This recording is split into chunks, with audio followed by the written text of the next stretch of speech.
نحمده ونصلي ونسلم على رسوله النبي الكريم وعلى آله وأصحابه أجمعين. اللهم صل على سيدنا ومولانا محمد وعلى آل سيدنا ومولانا محمد وبارك وسلم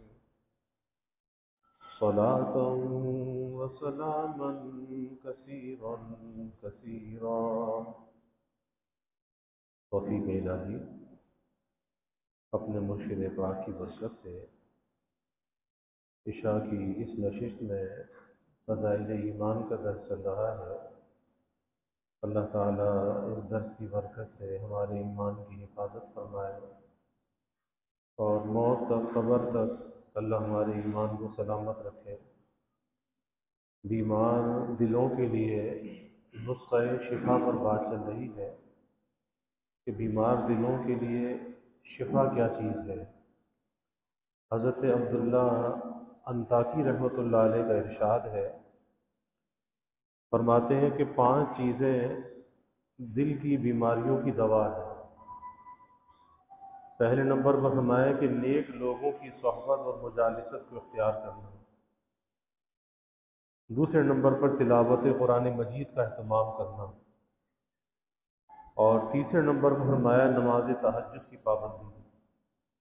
اس پر گزشتہ کل عرض کر رہا تھا کہ تہجد کا جو وقت ہے وہ عشاء کے فرضوں کے بعد سے شروع ہو جاتا ہے اور صبح صادق تک تہجد کا وقت رہتا ہے. اگر کوئی آدمی رات کے اخیر حصے میں اٹھ سکتا ہے تو اسے رات کے اخیر حصے میں پڑھنا چاہیے. افضل وقت ہے، بہت ہی برکت والا وقت ہے. لیکن اگر کوئی رات کے اخیر حصے میں نہیں پڑھ سکتا تو پھر اسے تہجد جیسی نماز سے اپنے کو محروم بھی نہیں کرنا چاہیے. پھر عشاء کے فرضوں کے بعد 2 رکعت سنت موقدہ پڑھ کر پھر اسے 4 رکعت تہجد کی نیت سے پڑھ لینی چاہیے تاکہ تہجد پڑھنے والوں میں اس کا شمار ہو جائے. اور یہ رات کی جو نماز ہے یہ بہت برکت والی نماز ہے. اس کی برکت کا انسان کو خود مشاہدہ ہوتا ہے کہ جب آدمی اس نماز کی پابندی کرتا ہے تو اس کی برکات زندگی کے اندر آنے لگتی ہیں. پھر آگے چوتھی بات یہ بیان فرمائی کہ پیٹ کا خالی رکھنا یہ بھی دل کی شفا کا ذریعہ ہے. اب پیٹ کا خالی کس طرح سے رکھنا؟ ایک تو یہ ہے کہ جب آدمی کھانا کھائے تو کھانا کھاتے ہوئے بالکل تن کر کھانا نہ کھانا کہ یہاں تک بھر کے کھانا کھانا، بلکہ حدیث میں آتا ہے کہ جب چند لقموں کی بھوک باقی ہو تو اس وقت کھانا چھوڑ دینا چاہیے تاکہ آئندہ رغبت کے ساتھ کھانے کی بھوک لگے، رغبت کے ساتھ کھانا کھا سکے. اب آج ہوتا یہ ہے کہ اتنا تن کر آدمی نے کھانا کھایا، اب وہ کھانا تو موجود ہے، اب اس کے بعد دوسرے وقت کا کھانا آ گیا، ابھی پہلا والا ہی معدے کے اندر پڑا ہوا تھا تو اوپر سے اور کھا لیا. حالانکہ اس کا علاج کھانا نہیں تھا، اس کا علاج تو فاقہ کرنا تھا. اب اسے بھوکا رہنا چاہیے جب تک کہ بھوک نہ لگے. اور بھوک کسے کہتے ہیں؟ بھوک خالی کسی وسوسہ آنے کو نہیں کہتے. بھوک اسے کہتے ہیں کہ اتنی شدت کی بھوک ہو کہ انسان کی کمر سیدھی نہ ہو رہی ہو، اسے کمزوری کا احساس ہونے لگے. تو ایسی بھوک کو تو فقہا نے بھی کہا کہ اگر انسان کو ایسی بھوک لگی ہے تو پھر اسے نماز چھوڑ کر پہلے کھانا کھانا چاہیے. کیونکہ اگر اس نے پہلے نماز پڑھی تو اس کا نماز اس کا کھانا بن جائے گی کہ کھڑا تو ہوگا، نماز میں دھیان ہوگا کھانے کی طرف. تو 2 چیزوں کے لیے فقہا نے مسئلہ بیان کیا. ایک تو اگر کسی پیشاب پخانے کا استنجے کا تقاضا ہے تو اس استنجے کو تقاضے کو روک کر نماز نہیں پڑھنی چاہیے، بلکہ اسے پہلے استنجے سے فارغ ہونا چاہیے، اس کے بعد یکسوئی کے ساتھ اسے نماز پڑھنی چاہیے. ورنہ کھڑا ہوگا نماز میں دھیان ہوگا استنجے کی طرف تو نماز پھر کیا نماز ہوئی. اسی طرح سے شدید بھوک کی حالت میں جب شدت کی بھوک لگی ہو تو اس وقت اسے پہلے کھانا کھانا چاہیے، بعد میں اسے نماز پڑھنی چاہیے. کیونکہ اگر وہ نماز میں کھڑا رہا تو اس کی وہ نماز بھی کھانا بن جائے گی، وہ نماز نہیں رہے گی۔ اور آج کے اس زمانے کے اندر اب جو جدید سائنس کی جو ریسرچ ہے وہ یہ بتاتی ہے کہ آج زیادہ بیماریوں کا جو سبب ہے وہ زیادہ کھانا کھانا ہے۔ آپ دیکھ لیں کتنا کھانا کھایا جاتا ہے، صبح کو ناشتہ، پھر 10-11 بجے پھر چائے چاہیے، پھر چائے کے ساتھ وہ سموسہ بسکٹ بھی چاہیے، پھر دوپہر کو کھانا، پھر عصر کے ٹائم پھر چائے چاہیے، پھر چائے کے ساتھ بھی کچھ ہونا چاہیے، پھر اس کے ساتھ بھی کچھ لوازمات ہونے چاہیے، پھر رات کو پھر کھانا، پھر سونے سے پہلے کچھ اور چیز۔ تو اندازہ لگائیے کہ انسان کی زندگی کا مقصد کیا ہے کہ آدمی کو کھانا اتنا کھانا چاہیے کہ جتنا اسے زندگی کو جینے کے لیے ضرورت ہے وہ اتنا کھانا چاہیے۔ زندگی کا مقصد جو ہے وہ کھانا نہیں ہے، اب کھانا اتنا کھائے کہ زندگی اس کی برقرار رہے۔ تو آج کے زمانے میں جدید سائنس کی ریسرچ یہی ہے کہ جو آدمی جتنا لمبا فاقہ کرنے کا عادی ہوگا اتنا اس کی صحت اچھی رہے گی، کیونکہ اس کے اندر جسم کے اندر بہت سی ایسی چیزیں ہوتی ہیں، اور یہاں تک ریسرچ آتی ہے کہ کینسر کے جو جراثیم ہے یہ ہر آدمی کے جسم میں موجود ہے، کسی آدمی کا جسم اس سے خالی نہیں ہے، لیکن خطرہ جب ہوتا ہے جب وہ جراثیم ایکٹیو ہو جاتا ہے، پھر اس کی گروتھ بڑی تیزی کے ساتھ ہوتی ہے، وہ ملٹی پلائی بہت تیزی کے ساتھ ہوتا ہے۔ تو اس جراثیم کا جو علاج ہے وہ بھی فاقہ کرنا ہے، بھوکا رہنا ہے، زیادہ کھانا علاج نہیں ہے۔ پھر آج کے زمانے میں جس کو دیکھو شوگر لگی ہوئی ہے، جس کو دیکھو بلڈ پریشر ہے، کیوں ہے آپ اس کی وجہ کیا ہے؟ چھوٹی چھوٹی عمریں ہیں اور اسے جو ہے شوگر ہو گئی، بلڈ پریشر ہو گیا۔ تو وجہ اس کی یہی ہے کہ بے وقت پر کھانا، اعتدال کے ساتھ نہ کھانا، اور ایسی چیزوں کا استعمال کرنا جو انسان کی صحت کے لیے مضر ہے۔ آپ دیکھیں گھر میں اچھے سے اچھا کھانا پکتا ہے، بچوں کو گھر کا کھانا پسند نہیں آتا، کہتے جی وہ باہر کا چاہیے، KFC چاہیے، میک ڈونلڈ چاہیے، پیزا چاہیے۔ اب یہ جتنے بھی فاسٹ فوڈ ہیں یہ سارا پروسیس فوڈ ہے، کہ ایسی چیز جس میں کہ میدا استعمال ہو رہا ہے، اسٹارچ میدا، جس میں سے ساری اس کی جو طاقت ہے وہ نکال لی گئی ہے، نہ اس کے اندر چوکر ہے، نہ اس کے اندر سوجی ہے، کوئی اس کے اندر طاقت کی چیز نہیں ہے، وہ صرف گلوکوز ہی گلوکوز اس کے اندر ہے۔ پھر اس کے اندر ایسی چیزوں کا استعمال کیا جاتا ہے، اس کے ٹیسٹ کو بڑھانے کے لیے ایسے کیمیکلز والی چیزوں کو استعمال کیا جاتا ہے کہ جسے ٹیسٹ تو آ جاتا ہے لیکن اندر کا ستیہ ناش ہو جاتا ہے۔ مجھے گزشتہ سال رمضان میں کراچی کے ایک صاحب ملے حرم میں، مدینہ طیبہ میں، تو رو رہے تھے بیٹھے ہوئے۔ میں نے کہا کیا ہوا، خیر تو ہے، کیا بات ہے؟ کہنے لگے میرے جوان بیٹے کا انتقال ہو گیا۔ بھائی کتنی عمر تھی؟ کہا کہ 27 سال کا تھا۔ میں نے کہا کیا ہوا؟ مجھے بھی شوق ہوا کہ 27 سال کا نوجوان چلا گیا۔ کہا کہ جی اسے آنتوں کا کینسر ہو گیا تھا۔ اب یہ آنتوں کا کینسر کیوں ہوتا ہے؟ اسی فاسٹ فوڈ کی وجہ سے ہوتا ہے۔ یہی چیز آنتوں میں جا کر خرابی پیدا کرتی ہے اور اس کی وجہ سے انسان کی صحت برباد ہو جاتی ہے، اور پھر نتیجہ یہ ہوتا ہے کہ اتنی چھوٹی عمر کے اندر اب باپ بیچارہ پریشان ہے، رو رہا ہے بیٹھا ہوا کہ کیسے قرار آئے، کیسے سے صبر آئے کہ جوان بیٹا چلا گیا۔ کہتے جی ہم اسے منع کرتے تھے لیکن مانتا نہیں تھا، کھانا باہر جا کے کھاتا تھا، ہوٹلوں پر جا کے کھانا کھاتا تھا۔ تو آج کے زمانے میں جتنی سادہ غذا ہوگی اتنا ہی انسان کی صحت بحال رہے گی، اور اس سادہ غذا میں بھی کوئی پیٹ بھر کے تن کے نہیں کھانا، بھوک رکھ کے کھانا ہے۔ اس لیے آتا ہے کہ اپنی بھوک کو 3 حصوں میں تقسیم کرنا چاہیے، ایک حصہ کھانے کے لیے، ایک حصہ پانی کے لیے، اور ایک حصہ سانس لینے کے لیے۔ یہ نہیں کہ اتنا تن کے کھایا کہ سانس بھی نہیں لیا جا رہا، اب سانس لینا بھی مشکل ہو رہا ہے۔ جیسے میں نے پہلے بھی واقعہ سنایا کہ ایک شخص حکیم کے پاس گیا اور حکیم سے جا کر کہا جی حکیم صاحب مجھے کوئی دوائی دو، مجھے تو پیٹ میں درد ہو رہا ہے۔ تو حکیم صاحب نے کہا اچھا بھائی یہ پڑیا ہے، یہ لے جا اور اس پڑیا کو پانی سے کھا لینا۔ کہنے لگا کہ اگر اس پڑیا کھانے کی گنجائش ہوتی تو ایک دو لقمے اور نہ کھانے کے کھا لیتا، یعنی اتنا کھا کر آیا کہ پڑیا کھانے کی گنجائش بھی نہیں ہے۔ تو اعتدال کے ساتھ کھانا کھانا چاہیے، اور بالخصوص رات کو سونے سے پہلے کم از کم اتنا کھانے کا اور سونے کا وقفہ ہونا چاہیے، کم از کم 4 گھنٹے کا، کہ جو آدمی کھانا کھاتا ہے نا اس معدے کو بھی تو اپنا پروسیس کرنا ہے، اب اس سارے اس کے کام کے اندر، اس کے وقت کے اندر 4 گھنٹے لگتے ہیں جب یہ اس غذا کو پیستا ہے اور اس غذا کو آگے پہنچاتا ہے، تو 4 گھنٹے سے پہلے بستر میں نہیں جانا چاہیے۔ اور آج کیفیت یہ کہ ادھر کھائے ادھر سوئے، کیونکہ آج کا تاجر جو ہے دکان ہی رات کو 10-11 بجے بند کرتا ہے۔ اب وہ 11 بجے گھر آتا ہے، کھانا کھاتا ہے، کھانا کھا کے اس کے اندر ہمت کا ہے کہ تھوڑی واک کر لے وہ، جبکہ رات کا کھانے کے بعد چہل قدمی ضرور کرنی چاہیے، 50 قدم اسے چلنا چاہیے، چاہے گھر کے اندر ہی چل لے لیکن چلنا چاہیے تاکہ وہ کھانا اس کا تحلیل ہو جائے۔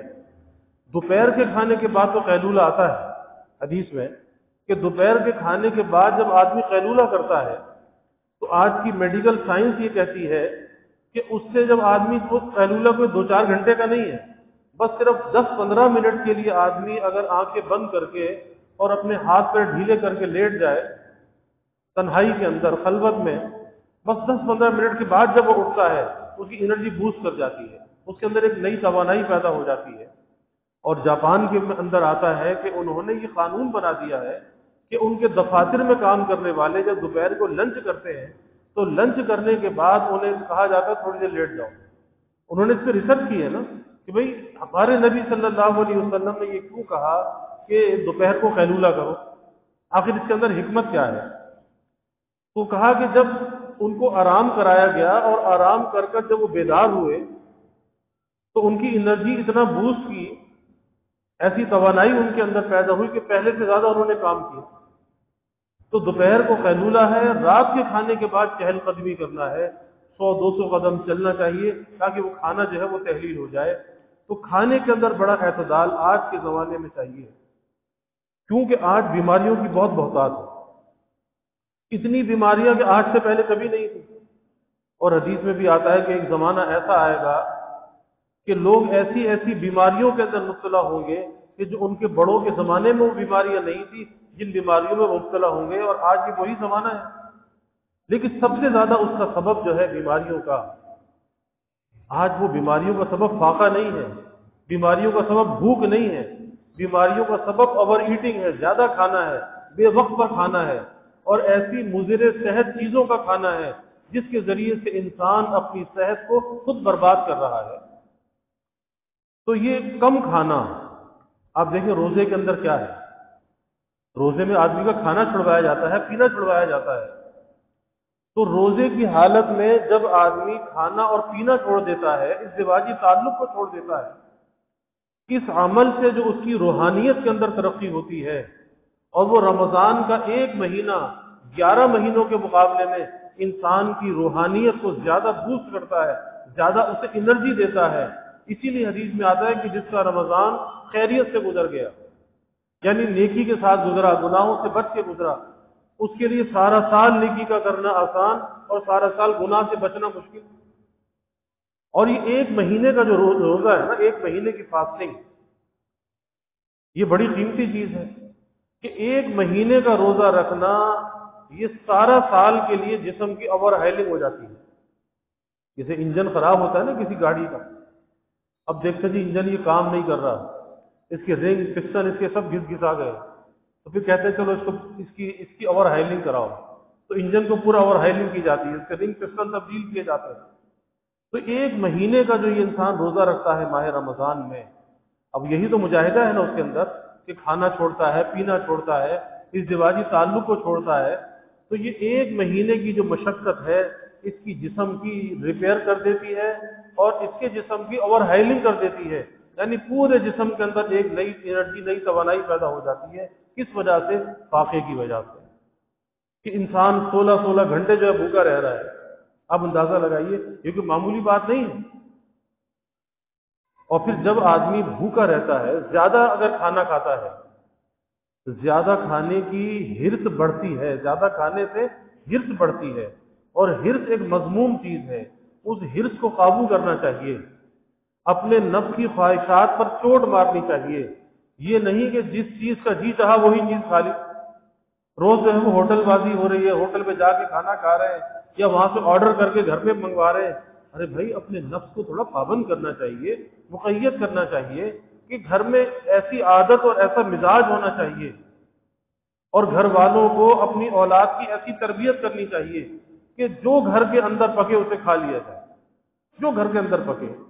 پھر دوسرا نقصان یہ ہوتا ہے کہ جب آدمی زیادہ کھاتا ہے اس کے اندر شہوت زیادہ پیدا ہوتی ہے، اور جب شہوت زیادہ پیدا ہوتی ہے تو گناہوں کے تقاضے زیادہ پیدا ہوتے ہیں۔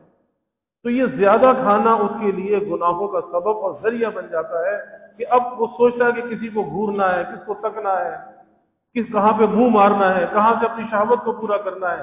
پھر اس پر خیالات اور وساوس مسلط ہو جاتے ہیں۔ سبب کیا ہوتا ہے؟ زیادہ کھانا۔ تو اس لیے فرمایا کہ بھائی پیٹ کو خالی رکھنا یہ انسان کے اندر روحانیت بھی پیدا کرتا ہے اور نورانیت بھی پیدا کرتا ہے۔ اس لیے کوشش یہ کرنی چاہیے کہ اگر آدمی کو 2 وقت اگر کھانا مل جاتا ہے تو یہ کھانا بڑی نعمت ہے، 2 وقت کا کھانا۔ اور آخری اور 5ویں بات یہ فرمائی کہ سحری کے وقت اللہ کے حضور میں گریہ ازاری کرنا۔ یہ جو رات کا اخیر حصہ ہے نا، اور یہ بھی رمضان کی برکت ہے کہ جب آدمی سحری میں اٹھتا ہے رات کو، تو یہ رات کے اخیر حصے کی گریہ ازاری، الہ ازاری، تہجد کی نماز اس کے لیے آسان ہو جاتی ہے۔ لیکن اس عادت اور مشق کو غیر رمضان کے اندر بھی برقرار رکھنا چاہیے۔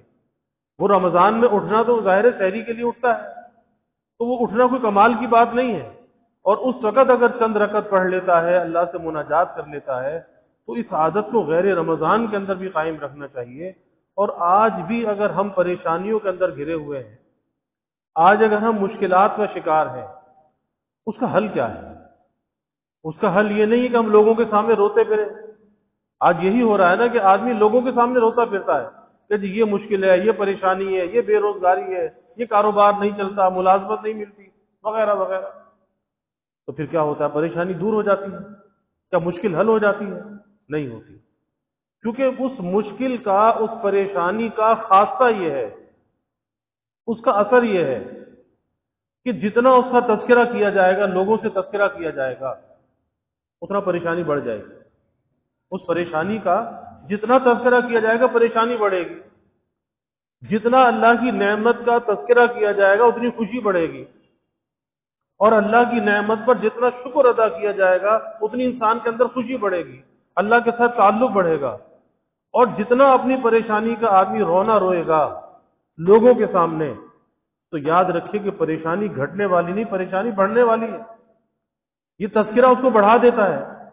اس لیے اس کا آسان سا حل یہ ہے کہ مانا کہ مشکل حالات ہیں، ہر آدمی پریشانی سے گزر رہا ہے۔ آج گزر بسر مشکل ہے، کچن کا چلانا مشکل ہے، آج بجلی گیس کے بل جمع کرنا مشکل ہے، ہر آدمی کے لیے مشکلات ہیں۔ لیکن اس مشکلات کا حل کیا ہے؟ اس مشکلات کا حل یہی ہے کہ بندہ اپنی اس مجبوری کو، اس عاجزی کو، محتاجی کو اللہ کے سامنے پیش کرے، کسی مخلوق کے سامنے پیش نہ کرے۔ اور حدیث میں بھی آتا ہے، اللہ کے حبیب صلی اللہ علیہ وسلم نے فرمایا کہ جو اپنی حاجت کو اللہ کے سامنے پیش کر دیتا ہے، مخلوق کے سامنے پیش نہیں کرتا، اللہ جلد یا دیر اس کی حاجت کو پورا کرتا ہے، کیونکہ اس نے ایسے دربار میں اپنی درخواست دے دی ہے کہ اس دربار سے درخواست رد نہیں کی جاتی۔ ہاں، فیصلہ انسان کی مصلحت کو دیکھ کر کرتے ہیں کہ یہ چیز جو مانگ رہا ہے یہ کب دینی ہے، لیکن وہ دربار ایسا ہے کہ وہاں پہ وہ درخواست رد نہیں ہوتی، اس کا فائدہ، اس کا صلہ ملتا ہی ملتا ہے۔ اور فرمایا کہ اگر وہ درخواست، وہ اپنی مشکل، وہ پریشانی وہ انسانوں کے سامنے کہتا، اللہ سے تو کہتا نہیں، تو اللہ انہیں بندوں ہی کے حوالے کر دیتا ہے۔ پھر ایسا شخص در در کے دھکے کھاتا ہے، در در کی ٹھوکریں کھاتا ہے۔ تو اس در در کی ٹھوکروں سے، دھکے کھانے سے بچنے کا راستہ وہ بھی یہی ہے کہ آدمی ایک در کو پکڑ لے، اس ایک در کا بھکاری بن جائے، اس ایک در کا سائل بن جائے۔ اللہ در در کی ٹھوکروں سے بچا لے گا، اللہ ذلت اور رسوائی سے بچا لے گا، اللہ سوال کے لیے ہاتھ پھیلانے سے بچا لے گا، اللہ تمام طرح کی خواریوں سے بچا لے گا۔ اگر کوئی اس ایک در کو مضبوطی کے ساتھ پکڑ لے، پھر اپنے بندے کو وہ رسوا نہیں کرتا کہ بندہ تو میرے در پر آیا ہے اور اللہ تو قادر ہے اس کی حاجت کو پورا کرنے پر، تو پھر اللہ کیسے گوارا کرے گا کہ اس کو مخلوق کے در پہ بھیجا جائے، یہ مخلوق کے در پہ دھکے کھاتا رہے، یہ ذلت کا نشان بنتا رہے۔ اگر انسان ذلت کا نشان بن رہا ہے، اپنی کوتاہیوں کی وجہ سے بن رہا ہے، اسے اپنی کوتاہیوں کو درست کرنا چاہیے، تو اللہ کے سامنے رونا چاہیے۔ اور یہ رونا تو اتنا قابل قدر ہے کہ حدیث میں آتا ہے کہ اگر کسی کو رونا نہ آئے دعا کے اندر، اگر رونا نہ آئے، آپ نے فرمایا کہ وہ رونے جیسی شکل بنا لے۔ ارے رونے جیسی شکل ہی بنا لے، اس رونے جیسی شکل بنانے پر اللہ کا فضل ہو جائے گا۔ تو اس لیے اللہ کے سامنے رونا چاہیے، مخلوق کے سامنے نہیں رونا چاہیے۔ آج ہم جو زیادہ پریشانیوں کا شکار ہیں، ہماری مشکلات جو ختم نہیں ہو رہی، اس کا بڑا سبب یہی ہے، ہم مخلوق کے تو آگے روتے پھرتے ہیں لیکن اللہ کے آگے نہیں روتے۔ تو ظاہر مخلوق جیسے ہم محتاج ہیں وہ بھی محتاج ہے، تو بھلا محتاج کسی محتاج کی ضرورت کو پورا کر سکتا ہے؟ اللہ داتا ہے، اللہ غنی ہے، اللہ کسی کا محتاج نہیں ہے۔ اس لیے اس در پر جا کر رونا چاہیے جو کسی کا محتاج نہیں ہے، اور اس یقین کے ساتھ جانا چاہیے کہ وہی حاجت روا ہے، وہی مشکل کشا ہے، وہی شافی مطلق ہے، اس کی سوا کوئی نہیں ہے جو میری حاجت کو پورا کر سکے، میری مشکل کو دور کر سکے، کوئی نہیں۔ پھر اللہ راستے پیدا کرتا ہے، پھر اللہ کوئی وسیلے بناتا ہے، اور اگر اللہ کسی کو وسیلہ بنا دے پھر اس وسیلے کی بھی قدر کرنی چاہیے کہ اللہ کسی وسیلے سے اس کی پریشانی کو دور کر دے۔ مانگا اللہ سے تھا، اللہ نے کسی بندے کو کھڑا کر دیا، اب وہ محسن ہے، اس کا احسان ہے۔ اب زندگی میں محسن کشی نہیں کرنی چاہیے، اس محسن کا ہمیشہ احسان ماننا چاہیے، کیونکہ یہ محسن کشی کرنا، کسی کے احسان کو جھٹلانا، اسے اذیت اور تکلیف پہنچانا، یہ اللہ کو پسند نہیں ہے۔ تو اس لیے پھر جو اللہ کسی مجازی محسن کو کھڑا کر دے، پھر اس کے احسان کو ماننا چاہیے، پھر اس کے سامنے ناشکری ناقدری نہیں کرنی چاہیے، کیونکہ اللہ نے اسے کھڑا کیا ہے۔ اب اس کی ناقدری کرنا یہ اللہ کی عطا کی ناقدری کرنا ہے۔ تو بھائی اللہ کے سامنے گریہ ازاری کرنا، اللہ کے سامنے رونا، اور اگر رونا نہ آئے تو رونے جیسی شکل بنا لے، اور اپنے صبح سے شام تک کے جو اوقات ہیں نا، اس میں کوئی تنہائی کا وقت نکال کر اللہ کے سامنے دعا ضرور کرنی چاہیے۔ اور آج کل کے حالات میں جو مشکل حالات ہیں کہ 2 رکعت آدمی صلاۃ الحاجت پڑھے، اور صلاۃ الحاجت پڑھ کر، روزانہ صلاۃ الحاجت پڑھ کر پھر اپنی مشکلات اپنی پریشانیاں اللہ سے عرض کرتا رہے۔ انسان خود محسوس کرے گا کہ جب اس نے اپنی پریشانی اللہ کے سامنے پیش کی تو اپنا بوجھ اس نے اللہ کی طرف منتقل کر دیا، اب یہ ہلکا پھلکا ہو گیا، اس کا غم کم ہو گیا، اس کا تکلیف کم ہو گئی، اس کی پریشانی کم ہو گئی۔ کیوں کہ اس نے ایسے کے دربار کے اندر وہ چیز پیش کر دی ہے، وہ قادر مطلق ہے۔ اور بھائی پھر اس کا حکم بھی تو ہے مجھ سے مانگو، اس کا حکم ہے کہ مانگو، اور کہتا ادعونی استجب لکم، کہ تم مانگو میں قبول کروں گا، ادعونی استجب لکم، کہ تم مجھ سے مانگو میں قبول کروں گا۔ اور اللہ اپنے وعدے کے خلاف نہیں کرتا۔ اگر ہمیں اپنی دعا قبول ہوتی ہوئی نظر نہیں آتی تو یاد رکھیے کہ ہمیں اس کا الزام اللہ کو نہیں دینا چاہیے۔ آج بہت سے لوگ یہ شکوہ کرتے ہیں کہ جی ہماری تو قبول نہیں ہوتی۔ اللہ پر کوئی الزام نہیں ہے، اللہ کا کوئی شکوہ نہیں ہے، قصور ہمارا ہے کہ ہمیں مانگنا نہیں آتا، جیسے مانگنا چاہیے ویسے مانگتے نہیں ہیں۔ ظاہر ہے کہ آپ کو اگر کسی دفتر میں کام ہے اور وہاں کو درخواست لے کر جانی ہے تو درخواست کا مضمون بھی تو آنا چاہیے۔ صحیح مضمون کے ساتھ جب درخواست جاتی ہے تو قبول ہوتی ہے، اور آپ الٹی سیدھی باتیں لکھ کر لے جائیں اور اپنی درخواست صحیح لے کر نہ جائیں، ارے وہ افسر اٹھا کے درخواست آپ کے منہ پہ مار دے گا کہ آیا کس کام کے لیے، لکھ کر کیا لایا ہے، تجھے لکھنے کی بھی تمیز نہیں ہے۔ تو اسی طرح ہم جو دعا مانگتے ہیں اس دعا کے اندر دعا کی حقیقت موجود نہیں ہوتی، وہ دعا کی صورت ہوتی ہے۔ نہ دل کے اندر کوئی توجہ ہے، نہ دھیان ہے، نہ دماغ حاضر ہے، نہ دل حاضر ہے، یہ معلوم ہی نہیں کہ مانگ کس سے رہے اور کیا مانگ رہے ہیں اور مانگنا کس طرح چاہیے۔ تو دل لگا کر مانگنا چاہیے، یقین کے ساتھ مانگنا چاہیے، اسے حاجت روا مشکل کشا سمجھ کے مانگنا چاہیے۔ اور جب آدمی دل لگا کر مانگتا ہے، یقین کے ساتھ مانگتا ہے، اللہ اس دعا کو ضرور قبول کرتا ہے، کیونکہ حدیث میں آتا ہے کہ جب دعا کرو تو دعا کی قبولیت کا یقین بھی دل میں رکھو۔ یہ نہیں کہ دعا تو کر رہا ہے اور اندر سے یہ بھی پتہ نہیں قبول ہوگی کہ نہیں ہوگی، تو یہ نہیں ہوگی۔ جب تیرے اندر یقین ہی نہیں ہے، تذبذب موجود ہے، بے یقینی موجود ہے، پتہ نہیں قبول ہوگی یا نہیں ہوگی، تو ایسی دعا قبول نہیں ہوگی۔ جو یقین کے ساتھ مانگتا ہے اور جتنا زیادہ بندے کا یقین اللہ پر ہوتا ہے اللہ اس سے بڑھ کر اسے عطا کرتا ہے، لیکن پہلے اپنا یقین تو بنائے۔ پھر شکوہ کر رہا ہے جی میری تو دعا قبول نہیں ہوتی، تو تو نے دعا مانگی کب تھی جو قبول ہوتی؟ تو نے تو دعا مانگی نہیں تھی، تو نے تو دعا کی خالی صورت بنائی تھی، اس کے اندر کوئی حقیقت موجود نہیں تھی۔ اس لیے دل لگا کر مانگنا چاہیے اور گریہ ازاری ضرور کرنی چاہیے، رونا ضرور چاہیے۔ اور یہ رونا جو انسان کی آنکھ کا جو آنسو ہے نا، یہ بڑا قیمتی ہے، یہ بڑا قیمتی ہے۔ اپنے گناہوں پر رونا، اللہ کی نعمتوں کو سوچ کر رونا، یا اللہ میں تو اس قابل نہیں تھا، تو نے اتنی نعمتیں عطا فرما دی، تیرا اتنا فضل میرے شامل حال ہو گیا۔ تو اللہ کی نعمتوں کو سوچ کر بھی رونا، اپنے کو اس کا اہل نہ سمجھنا، اس پر اللہ کا شکر ادا کرنا اور اپنی خطاؤں کو یاد کر کے رونا، پھر اپنی حاجات کا اللہ سے سوال کرنا، اپنی مشکلات کو اللہ کے سامنے پیش کرنا۔ دیکھو اللہ کیسے راستے بناتا ہے، اللہ دل میں کتنا اطمینان عطا کرتا ہے۔ تو یہ 5 باتیں بیان فرمائی جس سے انسان کے بیمار دل کو شفا ملتی ہے، اور یہ بیمار دلوں کی دوا ہے۔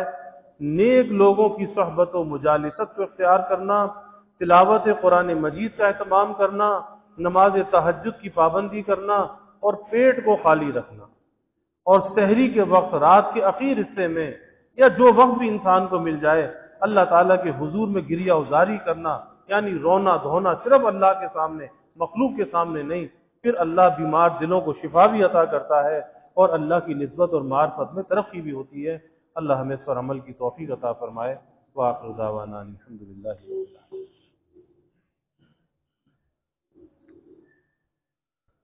الحمد للہ رب العالمین والعاقبۃ للمتقین والصلاۃ والسلام علی اشرف الانبیاء والمرسلین۔ اللہم صل علی سیدنا و مولانا محمد وعلی آل سیدنا و مولانا محمد وبارک وسلم۔ ربنا آتنا فی الدنیا حسنہ وفی الآخرۃ حسنہ وقنا عذاب النار۔ ربنا اتمم لنا نورنا واغفر لنا انك على كل شيء قدير۔ اللهم اعنا على ذكرك وشكرك وحسن عبادتك۔ اللهم وفقنا لما تحب وترضى من القول والعمل والفعل والنية والهدى انك على كل شيء قدير۔ اللهم ارزقنا حبك وحب حبيبك صلى الله عليه وسلم۔ اللهم ارزقنا شهادة في سبيلك واجعل موتنا ببلد رسولك۔ یا اللہ یا رحمان یا رحیم یا کریم یا ارحم الراحمین یا اکرم الاکرمین۔ یا اللہ ہمارے گناہوں کو معاف فرما، یا اللہ ہماری خطایا سے درگزر فرما، یا اللہ اپنی محبت معرفت عطا فرما، اپنی رضا والی زندگی یا اللہ نصیب فرما، رضا والے کاموں کی توفیق عطا فرما۔ یا اللہ ہمیں اکابر کی ان تعلیمات پہ چلنے والا بنا، نیک صحبتوں کا یا اللہ اہتمام کرنے والا بنا۔ یا اللہ قرآن کے ساتھ وفا کا تعلق نصیب فرما، یا اللہ اس قرآن کے حقوق کو ادا کرنے والا بنا۔ یا اللہ ہمیں تہجد پر یا اللہ بیداری کی توفیق عطا فرما، تہجد کا پابند بنا۔ یا اللہ اس کی برکات سے ہمیں مالا مال فرما۔ یا اللہ کھانے پینے میں یا اللہ ہمیں اعتدال عطا فرما، ہماری بے اعتدالیوں کو یا اللہ دور فرما۔ یا اللہ تیری بارگاہ میں گریہ ازاری کرنے والا بنا، مناجات کرنے والا بنا۔ رات کے اخیر حصے میں یا اللہ سحرگاہی کی توفیق عطا فرما، سجدہ ریز ہونے کی یا اللہ توفیق عطا فرما۔ یا اللہ ان لمحات زندگی کی قدردانی نصیب فرما۔ یا اللہ یہ ذکر و فکر والی حیات طیبہ ہمیں عطا فرما، غفلت والی زندگی سے، غفلت والی موت سے ہماری حفاظت فرما۔